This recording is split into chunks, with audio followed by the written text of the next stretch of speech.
Hi guys, it's Chris from Blacktown Bricks and Pieces, and I absolutely love selling used Lego. It's a fantastic way to earn extra cash in your spare time, and anyone can do it. You don't need any special equipment, you just need a bit of time, a bit of space, and a lot of Lego. I've been selling Lego through my Brickell Store for about 10 months. I've sold almost 100,000 pieces, had about $10,000 in sales, and filled over 300 orders through my store. In today's video, I want to share my top tips for selling Lego.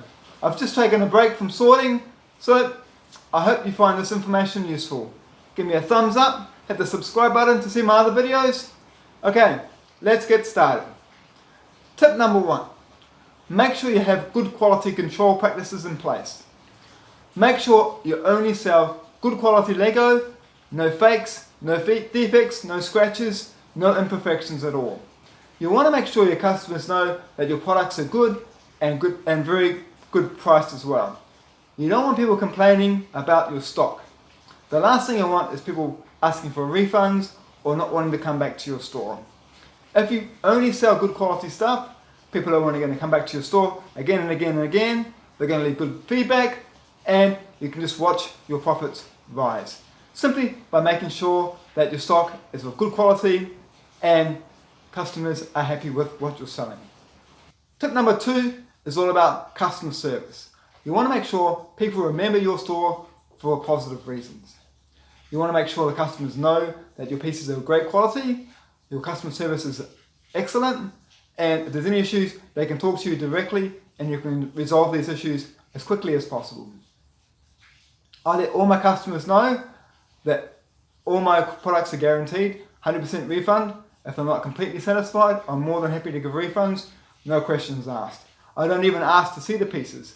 I want to make sure that they know that if there's any problems, I'll be refunding their money, no problem at all. If there are any issues, I want to make sure the customers know that I'm going to be able to resolve them as quick as possible with no fuss, no complaining, just get it resolved. Any negative feedback I get is very, very informative for me and helps me improve.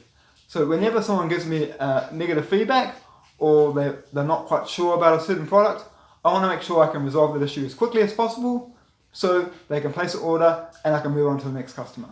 I don't want these problems lingering. I want to make sure I can resolve this as quickly as possible and make sure the customer's happy. It's all about ensuring the customer has a positive experience and they want to come back to your store again and again. Tip number 3. You want to ensure you get as much positive feedback as you can from your customers. This feedback generates more sales. The more feedback you have, the more credibility you're going to get, and the more customers you're going to get in the future.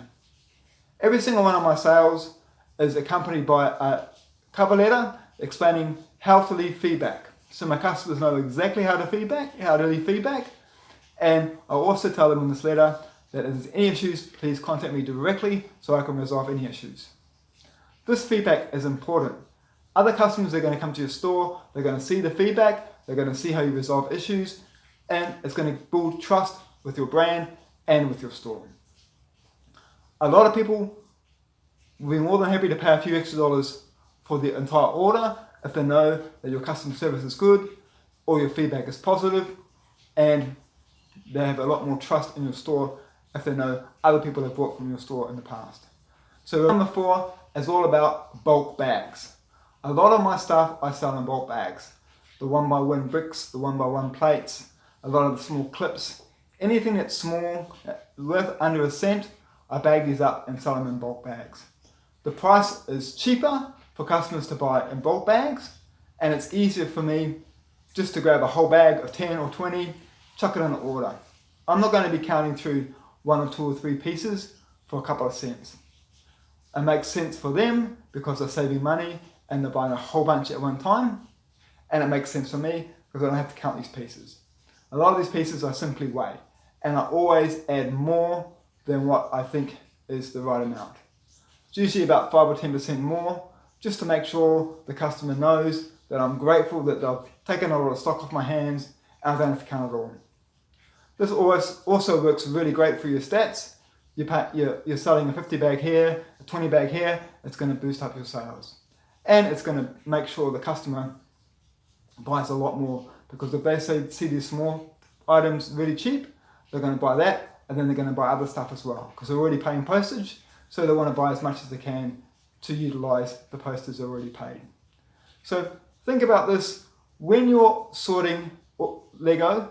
What pieces are people going to want in large quantities, and bag these up in bulk bags and sell them cheaper than they would if customers are going to buy these as individual pieces.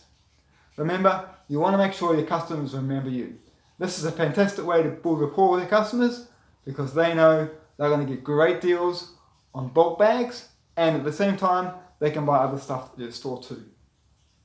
Okay, the fifth and most important tip I could give you is open up a Brickell store. Now, since opening up a Brickell store, my sales have gone through the roof. Probably quadrupled my sales, massively improved my profit, and a lot of customers that I used to have on Facebook have followed me on Brickell and are buying more than ever before. Brickell is such a simple process to set up, and customers come to you. Unlike Facebook or Gumtree, we have a lot of false leads. Customers come directly to you, Brickell. They know exactly what you got, the prices you have, the colours you have, the quantities you have, and they can buy exactly the pieces they want. Brickell takes care of all the payments. You just take the order, fill it, and send the items off. It is an absolutely fantastic way to sell Lego. I've got a whole bunch of other videos explaining how to use Brickell, how to add inventory, and how you can maximize your sales using Brickell. Well, I hope you found this useful and informative. Give me a thumbs up if you like this video, hit the subscribe button to see my other videos, and I'll see all you guys next time.